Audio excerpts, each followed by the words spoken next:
and a dozen workers. A notional diagram here of what lean management is. It's a non-zero-sum, principle-based management system focused on creating value for end-use customers and eliminating waste, unevenness, and unreasonableness using the scientific method. Those are its two key principles. There's key objectives of that nature, and then there's various processes and tools that are some way or another rooted in the scientific method. And the mistake that people make is they say, well, we're going to focus on continuous improvement in the tools. We're not going to worry about the respect for people principle and so forth. Result of that is you don't get the ideas, the energy, the creativity, et cetera, of the workforce. They cherry pick the parts, and then they get stuck here in what I call the lean tool trap. Really, don't forget, this is a journey to flow. Remember that economy of scale curve. So if you can flatten out that curve, that's the journey that you are on to create flow. And if you get stuck with these various tools, you're going to still be processing batch and queue, and you're never going to get there. And that's batch and queue is the highest cost way to process material and information. So where did this come from? Came from industries in different countries, but mainly sort of heavy industries. It evolved over the years by the contributions of various of these pioneers in progressive management. None of them were looking to cut or lay people off. This was a better way to satisfy customers, and in particularly in growing markets. So why lean? Better way to manage in competitive buyers' markets. Improve productivity, reduce lead times, reduce costs, introduce new products faster, ones that better satisfy customers, and also give you pricing power, right? New products do tend to offer you the opportunity to make a larger profit margin. And essentially to increase prosperity for all the stakeholders. Again, with this theme of not being zero-sum, because anybody can do that. There is no challenge in that. This would be akin sort of competitively to if you're doing a running race, it's running a mile, there is no challenge in it if you're able-bodied to walk it, but to be able to run it in 4 minutes is a real challenge. So, create the environment where people rise up to these kinds of challenge. These sort of things are the same for every type of business, whether you're in healthcare or in manufacturing, a law office, whatever. You have all these similar types of challenges. If you think most broadly about lean, everybody's stuck on we're making a part, but really what we're doing is we're processing information. This part is actually nothing more than information.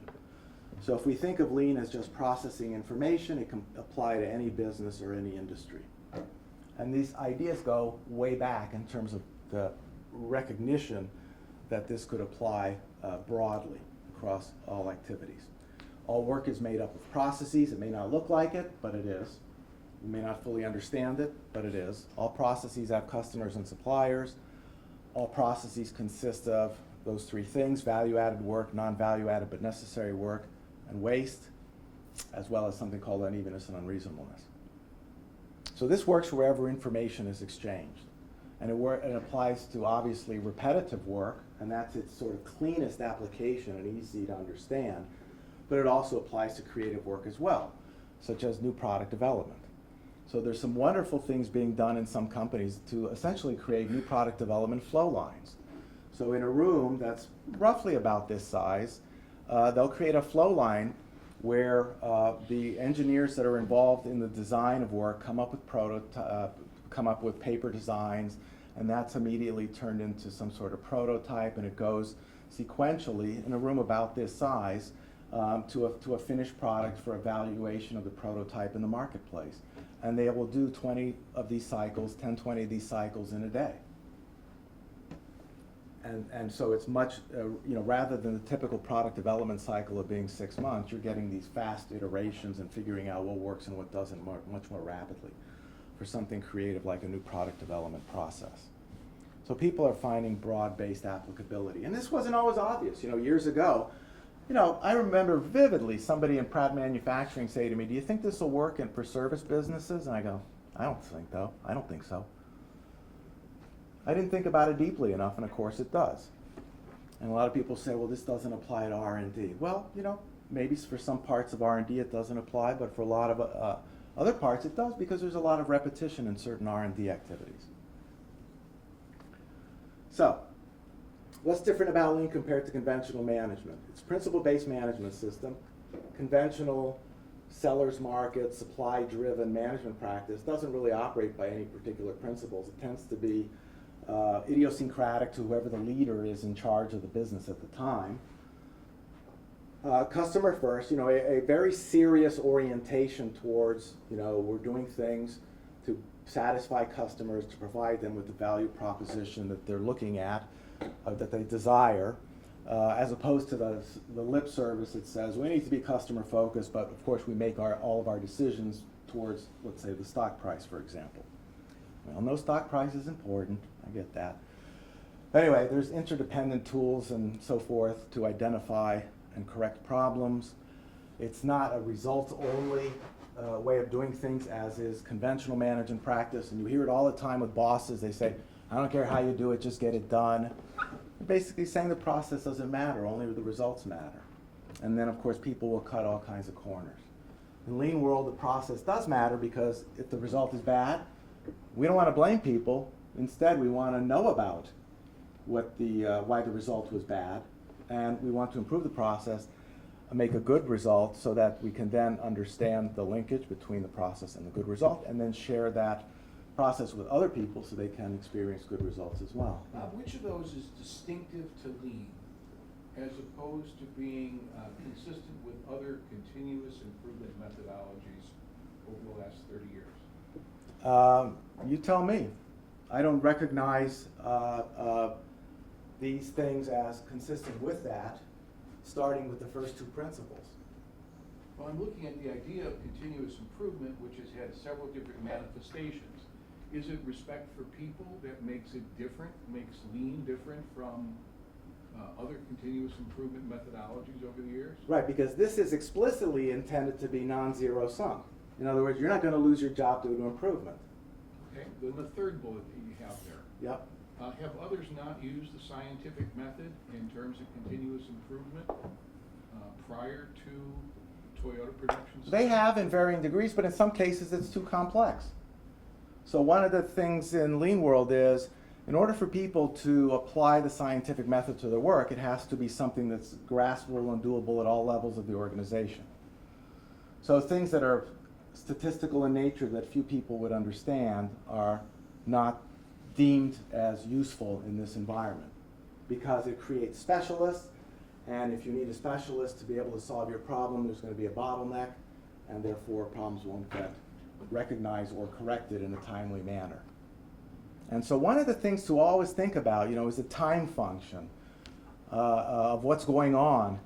We tend to teach things as in a kind of a static way, or taught in a static way, but with a sense that, we got all day to go do this, and we can do this at our pace and so forth. And no, you can't.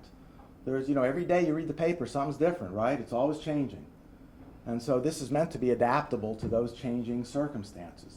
And the only way people will buy into, their contribution to adapting and changing to those circumstances is if they're free of the threat of layoff, or that this will do them harm.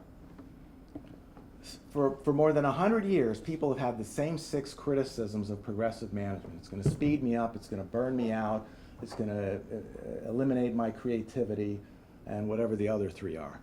But it's always the same 6 criticisms. You go look up on blog posts nowadays in healthcare, the nurses, I don't like this lean stuff or whatever, because first of all, management's doing it wrong. Second of all, what do they complain about? It's going to speed me up, it's going to burn me out, it's going to take away my creativity, it's going to turn me into a robot. Same thing. So there's widespread misapplication of this, misunderstanding and misapplication, which is why I showed you that quote from Yasuhiro Mandan. Because it's easy, what people have done is they've looked at this thing as cost cutting to boost the stock price. So they've sacrificed the long term for the short term. Again, this is non-zero sum outcomes is real challenge. Think about, a pro golfer. Who's a good pro golfer? It's a young guy. I can't remember his name lately. Jordan Speed. One of those guys, right? That's his name, Jordan Speed. Speed, yeah. Oh yeah, Jordan Speed. That's it. Sorry, I didn't hear it right. That's all right. But yeah, I mean that's there's some real skill there. If in 9 holes I shot a 72, what would you think of me as a golfer? Professional or practice? Depends No, where- 9 holes. Oh, 9 holes. 9 holes. Yeah, it's like get off. You're taking up too much time for everybody else. I mean, it's worse than amateurish, right? Well, that's what zero sum is. I mean, it's anybody can pick up a set of golf clubs and shoot 72 on 9 holes, right? But to do a 30 on 9 holes or whatever on 18, etc. I mean, so there's some real skill there, right? That's the point I'm trying to make. You can go to a music store now, buy a guitar, and go bang, bang, bang, and make a lot of noise. You're not going to sell any of that music, right? You're going to have to sit there and practice for 10,000 hours or whatever the magic number is to learn how to play something good that somebody's going to want to buy. There's real skill in that.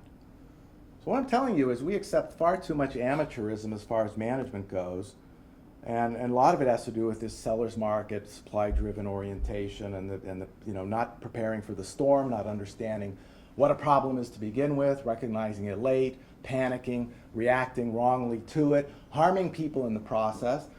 Doesn't a business go crazy when sales drop 2%? Right? Management goes nuts.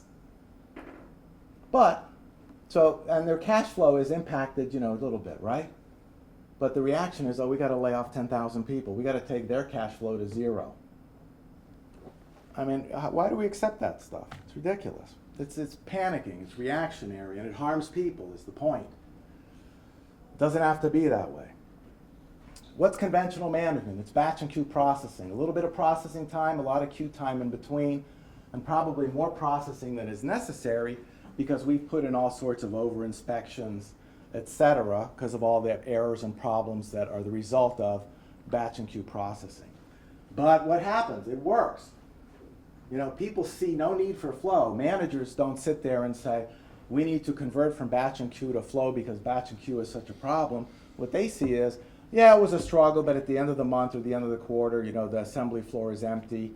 Everything got shipped to the customers, and they just live with it. But look what they got to live with. There's technical consequences and that are very undesirable, and a whole set of undesirable behavioral consequences that make working in these kind of environments real drudgery that actually has health impact on people, creates a chronic stress environment, and so on. And I've lived in these kind of environments, and it's unhealthy, and you don't want to be there. They blame people for everything that goes wrong. I mean, I got blamed for the fact that the price of titanium went up 40%. My vice president said, I don't care what you do, I don't care how you do it. This part's got to cost whatever the target price is, even though 90% of it is made of titanium. The supplier adds 10% of value. But so the bulk of that price went up 40%. It's your fault. I mean, it's madness, right? But that's what happens. So you got to live with all these unfavorable consequences as managers, make your life difficult for yourself, and of course it affects all of these stakeholders, not just the employees. And you set yourself up for basically all this zero-sum stuff that's going to end up happening. So this is my takeoff on the Deming cycle. I call it the dooming cycle. You're sailing along, drinking your beer, drunk, you don't see the storm coming, boom.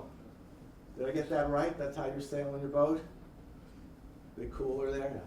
And boom, surprise, you're in heavy seas and you react to it and you fix it, whatever your problem is, and then you forget about it. And this is, you got to think too about the people who are exposed to this kind of, what do you want your graduates to know in terms of how to lead an organization in a healthy and productive way or an unhealthy and unproductive way? How to deal with the storms as well as how to prosper in good times, etc. So to improve, obviously you're going to have to see things differently compared to where we are. And in the Lean world, we spend a lot of time asking questions, asking why are things the way they are? What is cost? So Sensei Nakao, you got to be careful the kind of questions you ask him. He's a guy who came out of Toyota in 1987 and started doing Kaizen consulting in this area with Otis Elevator in Farmington and Pratt & Whitney shortly thereafter. And so, you know, you ask him what cost is, and he'll throw it back at you as what is cost. And Larry, you wouldn't be able to answer this question, by the way. Sorry to tell you. You know, why do costs keep increasing? Why is productivity low? Why do we overproduce? Why does it take so long to create a budget? Why is morale low? Why do we keep hiring people? Why do we do things this way? Why do we measure ourselves this way? And people don't ask these kind of questions. They spend $200 million for an SAP system and assume that the metrics that are built in that are appropriate.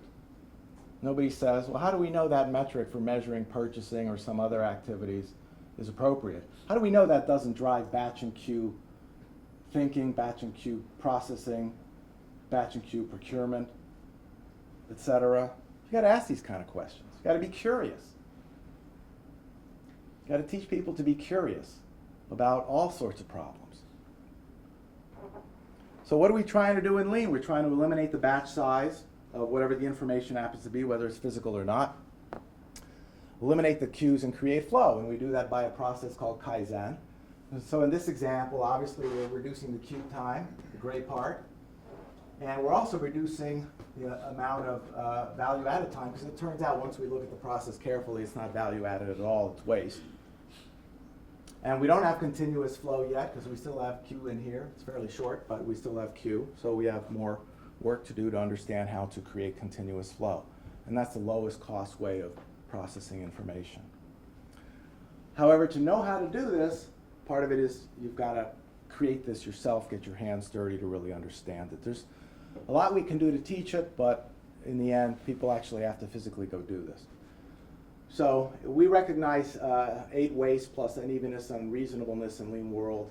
This simple pie chart on the right doesn't exist in the world of conventional management, where we recognize work that adds value, work that is non-value added but necessary, and work that is waste. And when you look at a batch and queue process on your way to improving that process in the direction of flow, you find out that 5% is value added. There's another 2 or 3%. It's misrepresented in here to fit the words, not because of the reality. Basically 90% or so of the work is actually waste, which of course you're paying for. You don't have a full work system. People look busy, but they're not actually working. They're not actually doing value-creating things. And Kaizen is critically important to learning Lean management, to learning how you become a Lean leader. It's the analysis of work performed with a stopwatch. It's basic industrial engineering methods that have their lineage going back 135 years at this point. That remain critically important to understanding the nature of work and what is being done. Takt time means the rate of customer demand. You have different capacity sheet, time observation form, cycle time chart, standard worksheet, et cetera, et cetera. These are all sort of your basic methods for understanding a situation, which then enables you to improve that situation substantially. So the kind of improvements that come from Kaizen are, compared to batch and queue as your baseline, is 200, 500, 800, 1,000% improvement. This isn't 5% improvement, 10% improvement. And when you see those kind of numbers, if somebody says, yeah, we're doing Lean and we improve something 20%, well, you have to first ask, are they going from batch and queue to flow, or are they going from an improved situation to one that's slightly better? But if they're going from batch and queue to an improved situation, if they're doing it right, you're seeing 2, 3, 4, 500% improvements. Students should know how to do that. So how do you create flow? Again, it's classical industrial engineering based shop floor Kaizen. You've got to do a lot of Kaizen. What charts like these don't show, is what I put in here in red. It's rapid cycles. You know, this stuff's happening on a daily basis. When you don't have the threat of being laid off because of mismanagement and other types of amateurish ineptitudes, you sit there and you apply your brain to work. And so you work with your team and you've improved something, and you go home and you sleep on it. On the drive-in, you say, oh, I have an idea. You get together with your team. What about if we did this instead? So you do a quick experiment and try that, and if it works and it's an improvement, you incorporate that.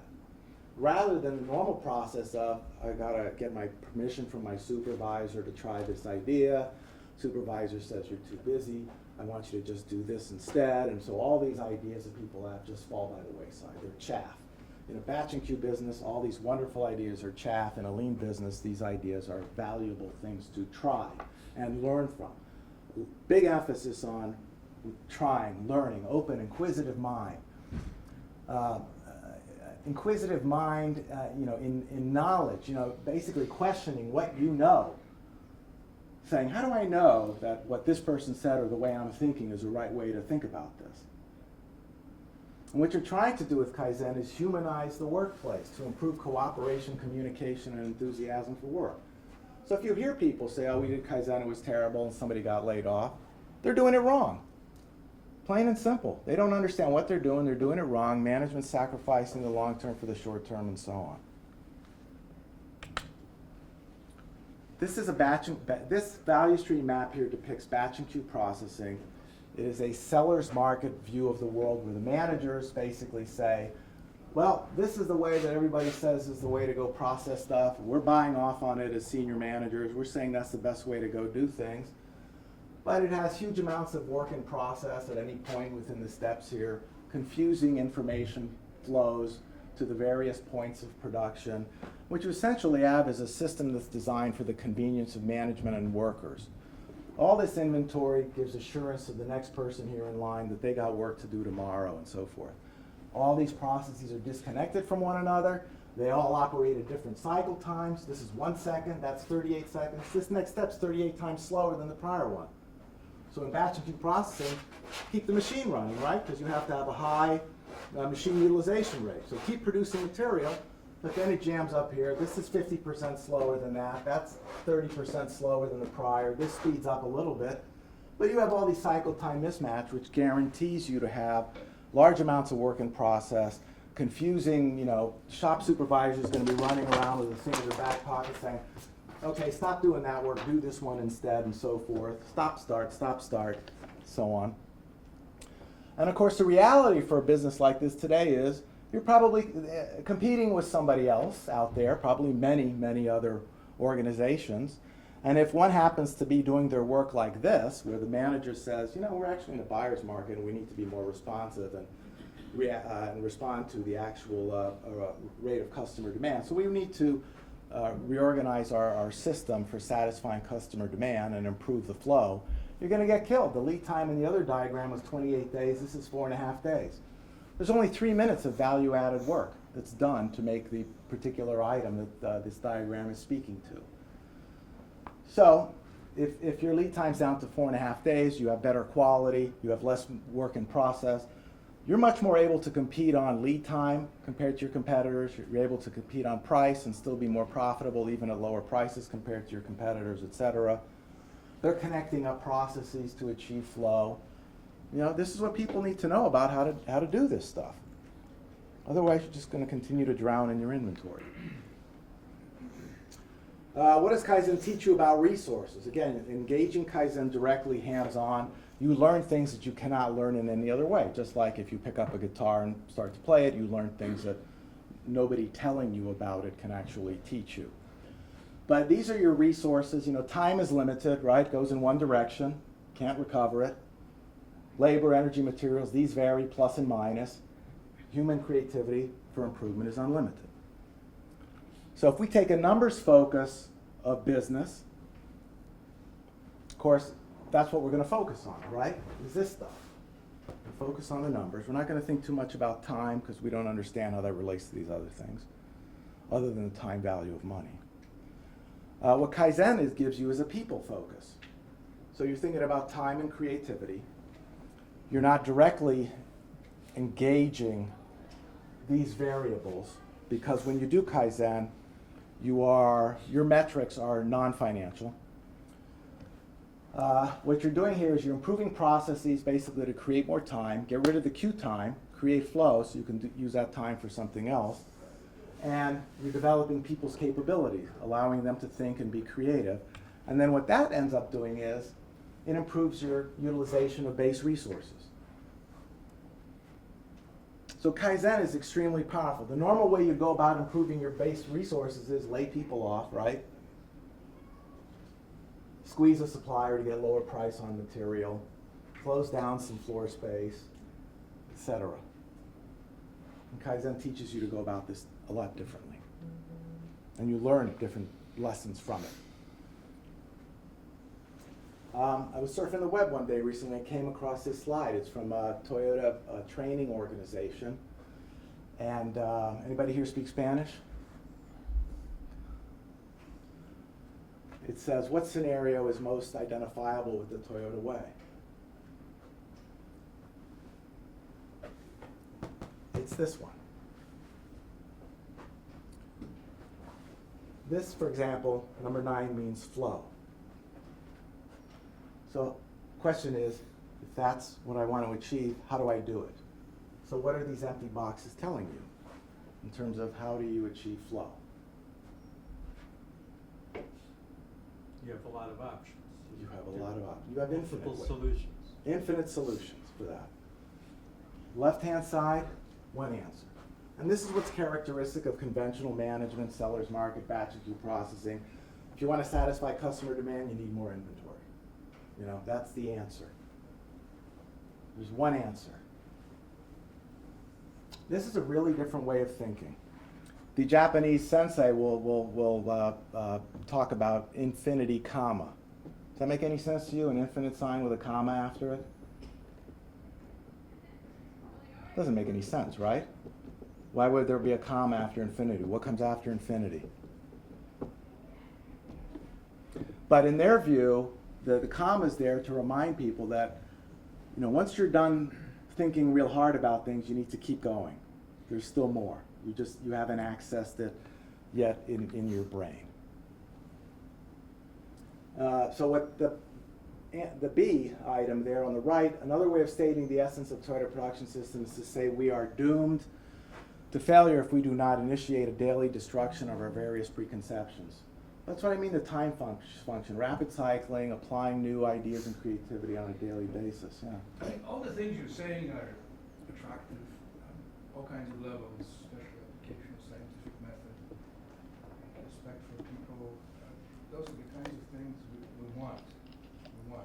But we all know that for every Costco out there, there is a Sam's Club, and respect for people is very different as a matter of policy. If both survive, then you could make a good argument that Sam's Club is doing better than Costco. Is there such a thing as bad employee in Lean? How do you recognize a bad employee that you do want to get rid of? Because there is no way to make that employee a creative person. So how do you think someone in Lean World would look at that if they have a bad employee? Larry, you want to venture a perspective here? I think a couple of things. When we did the study at Wiremult, they said one of the things that they do is it was hard to get hired and hard to get fired. So you worked really hard to make sure you had the right kind of people with an open mind, people who are willing to subscribe to this and engage when they're given the power and the structure to do so. And they made great efforts. They said, look, you spend all this time, if you're buying a machine, let's say you're buying a machine that costs $1 million, you spend all this time, doing these studies and, discounted cash flow analysis of the payback.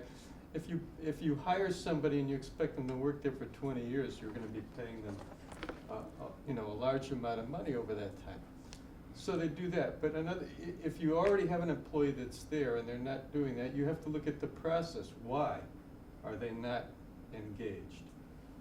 And Correct. you go through that and understanding and try to establish countermeasures to get them back. Yeah. Now there are some people that just aren't, they want to just say, I want to check my brain out at the door, I want to be told what to do, and that's the way I want to work. That person's not going to be happy in a lean environment, and they should go somewhere else, and there may be instances where you have to fire people. Usually they will leave almost of their own accord.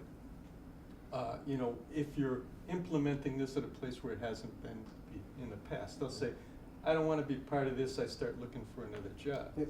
They would always say, if an employee is disengaged and not motivated, that's management's problem, not the employees. What have we done wrong as managers? So it's always pointing back to management, and they would have a process view of this.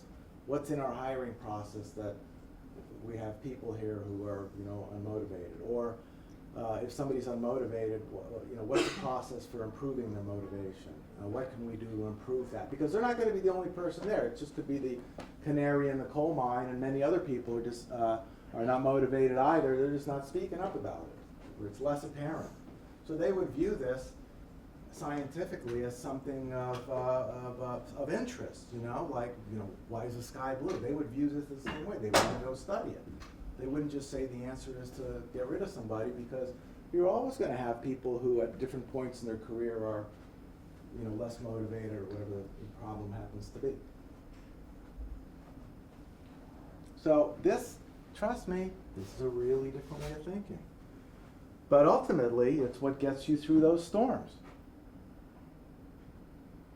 And this is, you know, we accept too much of the current way that, you know, businesses are run in a very amateurish fashion in terms of the panic, lay people off, close plants, squeeze suppliers, etc. The level of professionalism needs to increase. And we're a key players in making that happen over time. That's what teachers do, or should be doing. So why is Kaizen important? You learn a lot of different things from it, to question things. Because we all know, once you're into most organizations, if you ask questions, you get into trouble. So you have to break that habit. No, it's okay to ask questions. The ability to comprehend problems. It doesn't happen automatically. People will you know, to avoid that at first.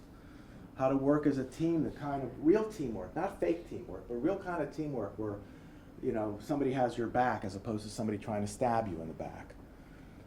Having fun at work. And when I've worked in these kind of environments, you have fun. It's a good time. You look forward to going to work because your ideas are not cast aside by your supervisor or your middle manager and so on. You get to put these things to work, to try them, either on an individual or team basis. You know, you get lectures all day from senior leaders telling you about how you need to grow and learn and improve. You know, that's a bilateral challenge. It's not just unilateral one way. So the respect for people is important because this is easy to do. It's easy to do harm to people. There's no challenge in that. Do no harm is challenging. We understand it's not a perfect world, but this is a challenge that's obviously benefiting. I mean, if you're making millions of dollars, you should do better than lay people off, close plants, and squeeze supplier. Right? Okay. The other thing is you're competing on the basis of time.